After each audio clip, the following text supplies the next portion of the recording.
In today's video, I'm going to show you how to start a formula in your Google Sheets app using your iPhone. So let's say you're working on a spreadsheet and you want to enter a formula. Here's how to do it. So first, we're going to select that cell where we want to enter a formula.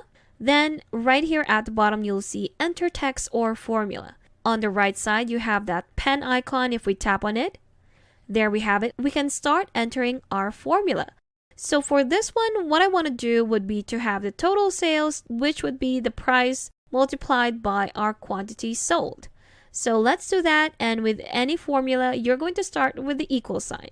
There we have it.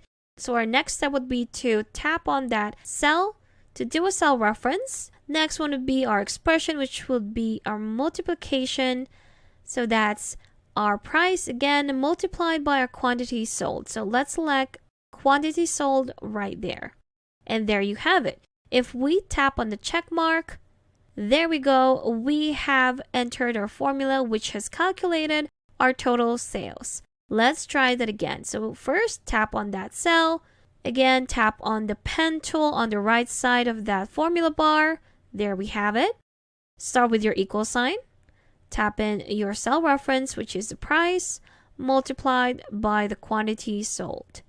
Tap on the check mark on the right side, and there you have it.